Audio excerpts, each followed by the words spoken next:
அங்கே குறிப்பாக பறவைகள் வருவதற்கான சரணாலயம் அங்கே இருக்குது, வெட்லேண்ட்ஸ் ஏரியா இருக்குது, அதையெல்லாம் மக்கள்கிட்ட பேசியிருக்கணும், விவசாய நிலங்கள் இருக்குது. இதையெல்லாம் பேசிவிட்டு மக்களுடைய ஒப்புதலோடு அவங்க செஞ்சுருக்கணும். அதை அவங்க செய்யவில்லை. இதை நாங்கள் முதல்லிருந்தே பாரதிய ஜனதா கட்சி நாங்களும் குற்றச்சாட்டி கொண்டிருக்கின்றோம். மாநில அரசு இன்னுமே ஃபீல்டுக்கு போய் மக்களை சந்தித்து, இல்லை நான் இழப்பீடு அதிகமாக வாங்குகிறோம், இல்லை உங்களுக்கு காம்பன்சேஷன் லேண்டு நம்ம கொடுக்குற மாதிரி இருந்தால் எங்கே கொடுக்குறோம், எதுவுமே பேசலை. அதனால் இன்னைக்கு விஜய் அவர்கள் அங்கே போய் இது பிரச்சனைனா சரி ஓகே, ஒரு பொறுப்பான அரசியல்வாதியாக அவர் இருக்க வேண்டும் என்று நினைத்தால் அடுத்து எந்த இடத்த ஒரு பரிந்துரை பண்ணுறாரு? விமான நிலையமே வேண்டான்னு சொல்கிறாரா, இல்லை சென்னை பக்கத்தில் விமான நிலையம் வேண்டும் என்றால் 3000, 4000, 5000 ஏக்கர் வேணும், எந்த இடத்துல ப்ரப்போசல் கொடுக்குறாங்க? ஏன்னா இந்த தீர்வையும் கொடுக்கணும்.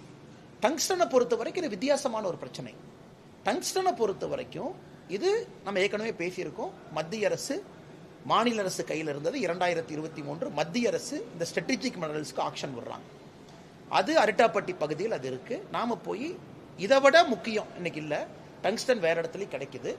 ஜார்க்கண்ட்லேருந்து எடுக்கிறீங்க, கர்நாடகாலேருந்து எடுக்கிறீங்க, அதனால் தயவு செய்து இந்த எங்களுக்கு வேண்டாம் அப்படின்னு அரிட்டாப்பட்டியை பற்றி நம்ம சொல்கிறோம். இன்ஃபேக்ட் நாளை மறுநாள் நாங்கள் மறுபடியும் அமைச்சர் கிஷன் ரெட்டி அவர்களை சந்தித்து இதற்கு நிரந்தர தீர்வு நாளை மறுநாள் கொடுக்க இருக்கின்றோம். ஸோ அதனால் அந்த பிரச்சனை வேறு, இந்த பிரச்சனை வேறு. விமான நிலையம் வேண்டும் வேண்டும், எங்கே வேண்டும் நீங்கள் சொல்லுங்கள். டங்ஸ்டனை பொறுத்த வரைக்கும் இந்தியாவில் வேறு இடத்துலையும் கிடைக்குது. அதனால் சென்னையில் இந்தியாவில் இருக்கக்கூடிய பெரும் நகரத்தில் வெறும் 1000 ஏக்கரை வைத்துக்கொண்டு ஒரு விமான நிலையத்தை எப்படி நடத்த முடியும்? இந்தியா முழுவதும் இன்னைக்கு 158 டபுள் ஏர்போர்ட்ஸ் டபுள் ஆயிடுச்சு. அதனால் ஆக்கப்பூர்வமாக பிரச்சனையை கையாண்டு அதற்கு தீர்வு கொடுக்குறவங்க தான் நல்ல அரசியல்வாதிகளாக வருவாங்க. அதனால் மாநில அரசு இந்த பிரச்சனையை சரியாக கையாண்டிருக்கணும், செய்யலை. இன்னைக்கு விஜய் அவர்கள் எரிகிற நெருப்பில் எண்ணெய் ஊற்ற போறாரா, இல்லை எரிகிற நெருப்பை அணைத்து விட்டு அதற்கான தீர்வை கொடுக்க போறாரா அப்படிங்கிறத முக்கியம். இதற்கு முன்பு தமிழக அரசில் எரிகிற நெருப்பில் நானும் எண்ணெய் ஊற்றிட்டு போறேன், போற போக்கில் எண்ணெய் ஊற்றினா அது பெருசாக தான் வரும்.